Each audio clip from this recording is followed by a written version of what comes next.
Simon commission Bharat में आया, यानी प्रश्न सीधा सा है कि साइमन कमीशन भारत किस वर्ष आया, ऐसा ही प्रश्न है। और ऑप्शन दिया गया है 1927 में, 1928 में, 1929 में, उपयुक्त में से एक से अधिक, उपयुक्त में से कोई नहीं। ये प्रश्न जो है बीपीएससी जो शिक्षक भर्ती के लिए टीआरई 3 का एग्जाम हुआ था, उसी में ये प्रश्न पूछा गया था। इस प्रश्न का आंसर अगर आप लोग जानते हैं तो निश्चित रूप से कमेंट में बताइए इस प्रश्न का सही आंसर क्या होगा। इस प्रश्न का हम लोग आंसर भी समझेंगे। इससे संबंधित जो है साइमन कमीशन से संबंधित जितना भी प्रश्न होगा, इनके आसपास से जितना भी फैक्ट होगा, इंपॉर्टेंट फैक्ट, उन सभी फैक्ट को पहले हम लोग कवर कर लेते हैं, ताकि बीपीएससी टीआरई 4 के एग्जाम में यहाँ से अगर प्रश्न आए तो निश्चित रूप से आप लोग बनाकर आ सकते हैं। उसके बाद जो है इसका सही आंसर भी हम लोग कवर कर लेंगे। हम लोग बात कर लेते हैं साइमन आयोग का। साइमन आयोग यानी कि साइमन कमीशन। सबसे पहला चीज तो इसमें ध्यान रखेंगे, साइमन आयोग यानी साइमन कमीशन। साइमन कमीशन का जो गठन हुआ था, ये गठन हुआ था 8 नवंबर 1927 को। इसको सीधा ध्यान रखिएगा।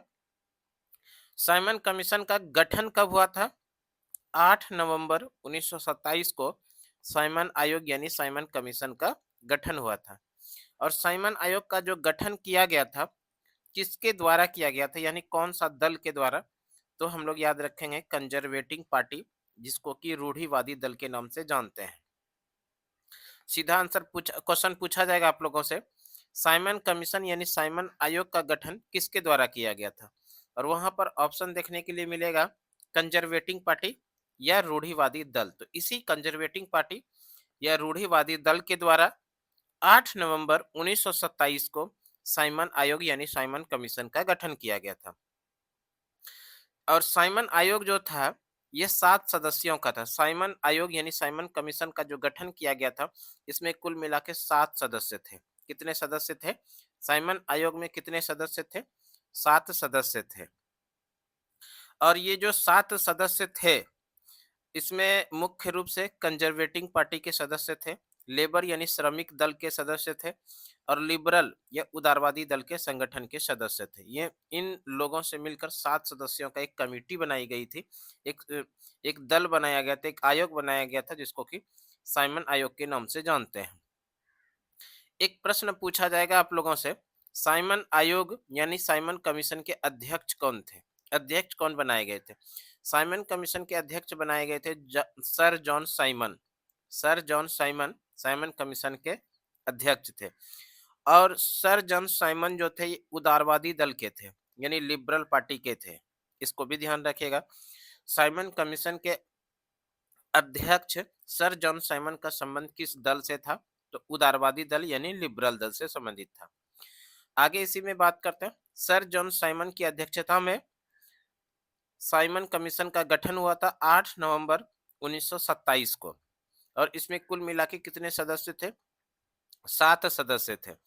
इनके सभी सदस्य जो थे, यानी सातों सदस्य जो थे, वो अंग्रेज यानी गोरे थे। अतः इसे श्वेत कमीशन भी कहा जाता है, यानी कि साइमन कमीशन को श्वेत कमीशन के नाम से भी जानते हैं। श्वेत कमीशन, श्वेत कमीशन इसलिए कहते हैं कि इसमें जितने भी सदस्य थे, यानी सातों सदस्य जो थे, अंग्रेज थे या गोरे थे, इसलिए इसको जो है श्वेत कमीशन कहा जाता है। देखिए आगे इसी में बात करें, इसमें कोई भी भारतीय को शामिल नहीं किया गया था। साइमन कमीशन जो है, साइमन कमीशन में किसी भी भारतीय को शामिल नहीं किया गया था। एक प्रश्न पूछा जाएगा, साइमन कमीशन में किसी भी भारतीय को जो शामिल नहीं किया गया, किनके कहने पर? लॉर्ड इरविन के सुझाव पर किसी भी भारतीय को शामिल नहीं किया गया था। ये बेहतरीन प्रश्न है, आप लोग निश्चित रूप से ध्यान रखिएगा। साइमन कमीशन में किसी भी भारतीय को शामिल नहीं किया गया था, किनके सुझाव पर? तब हम लोग आंसर करेंगे लॉर्ड इरविन। लॉर्ड इरविन के सुझाव पर किसी भी भारतीय को शामिल नहीं किया गया था साइमन कमीशन में। बेहतरीन प्रश्न है, और ये प्रश्न कई बार एग्जाम में देखने के लिए मिल चुका है। इसको निश्चित रूप से आप लोग ध्यान रखिएगा। साइमन कमीशन, जिसको कि श्वेत कमीशन के नाम से भी जानते हैं, जिसमें कुल मिला के 7 सदस्य थे और एक भी भारतीय शामिल नहीं थे। और इसमें श्वेत कमीशन यानी साइमन कमीशन में किसी भी भारतीय को जो शामिल नहीं किया गया था, किनके सुझाव पर? तो हम लोग आंसर करेंगे लॉर्ड इरविन के सुझाव पर। और ये किसी भी भारतीय को शामिल नहीं किया जाना साइमन कमीशन में भारत के अंदर इसका विरोध का सबसे बड़ा कारण बना। भारत में साइमन कमीशन का विरोध का सबसे बड़ा कारण क्या था? किसी भी भारतीय को शामिल इसमें नहीं किया जाना। देखिए इसके बाद जो होता है कांग्रेस का होता है मद्रास अधिवेशन, और ये कब होता है? 1927 में। भारतीय राष्ट्रीय कांग्रेस का मद्रास अधिवेशन जो कि 1927 में हुआ था, जिसके अध्यक्ष थे डॉक्टर अंसारी। यानी भारतीय राष्ट्रीय कांग्रेस का 1927 का अधिवेशन जो मद्रास में संपन्न हुआ था, इस अधिवेशन की अध्यक्षता कौन किए थे? डॉक्टर अंसारी ने किया था। और इसी अधिवेशन में यानी भारतीय राष्ट्रीय कांग्रेस के 1927 के अधिवेशन में जो कि मद्रास में हुआ, डॉक्टर अंसारी की अध्यक्षता में हुआ, इस अधिवेशन में साइमन कमीशन के विरोध का निर्णय लिया गया। वही साइमन कमीशन जिसका कि गठन हुआ था 1927 में, और जिसमें कि कुल मिला के 7 सदस्य थे और सातों के सातों अंग्रेज थे, जो कि भारत में इसी साइमन कमीशन का विरोध का सबसे बड़ा कारण था कि किसी भी भारतीय को शामिल नहीं किया जाना। उसी का विरोध जो है, विरोध के लिए कांग्रेस का मद्रास अधिवेशन 1927 में होता है, डॉक्टर अंसारी की अध्यक्षता में होता है, और इसी अधिवेशन में साइमन कमीशन के विरोध का निर्णय लिया जाता है। अब प्रश्न पूछा जाएगा आप लोगों से कि साइमन कमीशन भारत कब आया? साइमन कमीशन भारत आया था 3 फरवरी 1928 को। इस तिथि को निश्चित रूप से आप लोग ध्यान रखिएगा। 3 फरवरी 1928, 3 फरवरी 1928 को साइमन कमीशन भारत आता है। और साइमन कमीशन जो भारत आया था, ये बम्बई में आया था। साइमन कमीशन कहाँ पर आया था? बम्बई में आया। 3 फरवरी 1928 को साइमन कमीशन भारत आता है और भारत में जोरदार विरोध किया जाता है। भारत में साइमन कमीशन का जोरदार विरोध किया जाता है और नारे लगाए जाते हैं साइमन गो बैक। देखिएगा ये जो प्रश्न है साइमन गो बैक का जो पहला नारा दिया था, पहली बार इसको जो कहा था साइमन गो बैक, ये कहा था यूसुफ अली ने। मेहर यूसुफ अली ने पहली बार साइमन गो बैक का नारा दिया था। इसको भी आप लोग निश्चित रूप से ध्यान रखिएगा। साइमन गो बैक पहली बार नारा किसने दिया था? मेहर यूसुफ अली ने दिया था। और इसके बाद आगे बढ़ते हैं। साइमन कमीशन का विरोध। साइमन कमीशन का विरोध हर क्षेत्र में भारत के हर अलग अलग शहरों में किया गया, अलग अलग लोगों के नेतृत्व में किया गया था। इसी क्रम में अगर हम लोग बात करें साइमन कमीशन का विरोध कलकत्ता में किसने किया था? साइमन कमीशन का विरोध कलकत्ता में सुभाष चंद्र बोस के नेतृत्व में किया जा रहा था।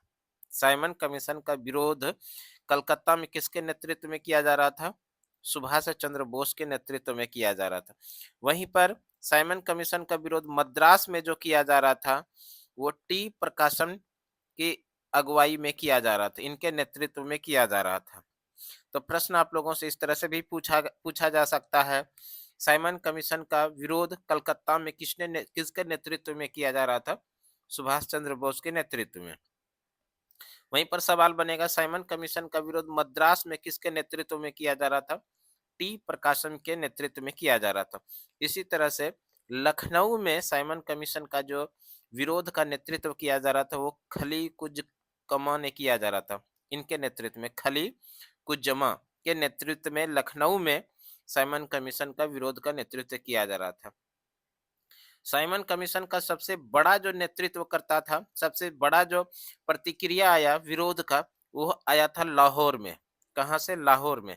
लाहौर में साइमन कमीशन का विरोध का नेतृत्व कर रहे थे लाला लाजपत राय। लाला लाजपत राय जो कि भारतीय राष्ट्रीय कांग्रेस के गरम दल के प्रमुख नेता थे, इन्होंने साइमन कमीशन का विरोध का नेतृत्व किया था लाहौर से। और हुआ यहाँ पर क्या था, ला साइमन कमीशन के जो सदस्य थे, पुलिस कर्मी थे उसमें, और लाला लाजपत राय और इनके सदस्यों, इनके जो प्रदर्शनकारी थे, इन लोगों के बीच में लाठीचार्ज हुई थी इनके ऊपर में। लाला लाजपत राय घायल हुए, और जब घायल हो गए तो कुछ दिन बाद उनको अस्पताल में भर्ती कराया गया और उसके बाद जो है लाला लाजपत राय का इस सिर पर लाठी लगने के कारण घायल जो हुआ था, कुछ दिन बाद इनकी मृत्यु हो जाती है। और मृत्यु के पहले लाला लाला लाजपत राय ने कहा, मेरे ऊपर किया गया लाठी का हर एक प्रहार ब्रिटिश साम्राज्य के ताबूत आखिरी कील साबित होगा। ये किसने कहा था? ये कहा था लाला लाजपत राय ने, जब साइमन कमीशन का विरोध करते हुए लाठी से इनको चोट लगी थी। इसके बाद जो है इन्होंने लाला लाजपत राय ने कहा था, क्या कहा था? मेरे ऊपर किया गया लाठी का हर एक प्रहार ब्रिटिश साम्राज्य के ताबूत पर आखिरी कील साबित होगा। और ये एग्जाम में प्रश्न पूछा भी जा चुका है। ये कथन किसका है? ये कथन है लाला लाजपत राय। और उसके बाद जो है 17 नवंबर 1928 को लाला लाजपत राय की मृत्यु हो गई। लाला लाजपत राय की मृत्यु 17 नवंबर 1928 को हुआ था। लाला लाजपत राय की मृत्यु पर जो गांधी जी की प्रतिक्रिया आई, लाला लाजपत राय की मृत्यु पर गांधी ने कहा, भारतीय सौरमंडल का एक तारा टूट गया। इसको भी याद रखिएगा ये कथन को। भारतीय सौरमंडल का एक तारा टूट गया। ये लाला लाजपत राय की मृत्यु के बाद गांधी जी ने कहा था। उसके बाद साइमन कमीशन से संबंधित और भी प्रश्न बनेगा। साइमन कमीशन के समर्थन में भी कुछ लोग थे। साइमन कमीशन के जो समर्थक थे, इसमें से कौन कौन से थे उसके बारे में थोड़ा देख लेते हैं।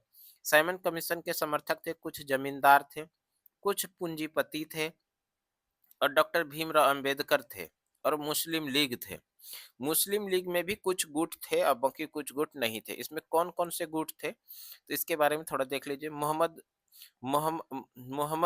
सभी गुट, यानी अली मोहम्मद सभी गुट समी गुट है, जिसमें कि शौकत अली, लियाकत अली सब थे, ये लोग समर्थक में थे। जबकि मोहम्मद अली जिन्ना का जो था गुट, इसमें ये लोग विरोध में थे। इसको भी ध्यान रखिएगा। और साइमन कमीशन के समर्थक जो थे, वो सबसे बड़ा अगर कोई नाम आएगा तो वो आएगा भीमराव अंबेडकर का नाम। इसका निश्चित रूप से आप लोग ध्यान रखिएगा।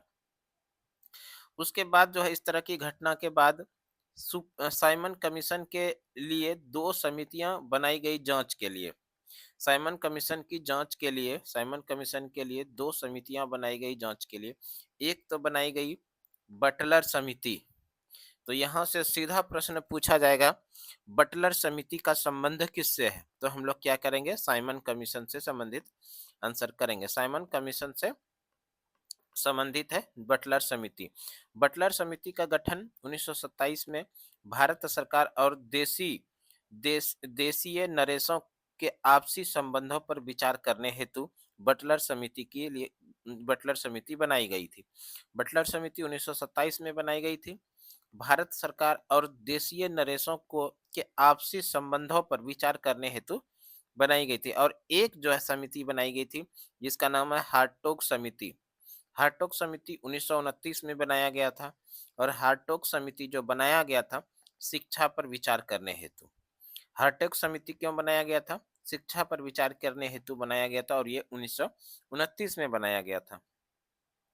साइमन कमीशन का रिपोर्ट आता है 27 मई 1930 को प्रकाशित हुई। साइमन कमीशन का रिपोर्ट कब प्रकाशित हुआ था? 27 मई 1930 को। तो ये कुछ इंपॉर्टेंट फैक्ट हो गया साइमन कमीशन से संबंधित, जिसको कि व्हाइट मैन कमीशन के नाम से भी जानते हैं। सर जॉन साइमन की अध्यक्षता में ये साइमन कमीशन का गठन हुआ था। अब हम लोग प्रश्न देख लेते हैं जो एग्जाम में प्रश्न पूछा गया था। साइमन कमीशन भारत में आया। साइमन कमीशन भारत में कब आया ये भी हम लोग पढ़ चुके हैं। साइमन कमीशन जो भारत आया था वो पढ़े 3 फरवरी 1928 को। और यहाँ पर देखिए 1928 दिया है, तो इस प्रश्न का जो सही आंसर हो जाएगा वो हो जाएगा 1928 में, यानी कि 1928 जो है ऑप्शन बी में है। तो इस प्रश्न का सीधा आंसर हो जाएगा option B is the right answer. प्रश्न का सही आंसर क्या हो गया? ऑप्शन बी, जिसमें कि दिया गया है 1928। तो प्रश्न का सही आंसर हो जाएगा option B is the right answer. इस तरह का वीडियो आप लोगों को regular Suman classes YouTube channel पर मिलते रहेगा। और बीपीएससी टीआरई 4 के एग्जाम की तैयारी में जहां तक होगा हम लोगों का भी सहयोग आपको जरूर मिलते रहेगा। तो ये एक छोटी सी जानकारी, मे भी आने वाले दिनों में एग्जाम पॉइंट ऑफ व्यू से महत्वपूर्ण जानकारी हो सकता है। आज की वीडियो में इतना ही, अगली वीडियो में फिर से मिलते हैं, तब तक के लिए धन्यवाद। जय हिंद, वंदे मातरम।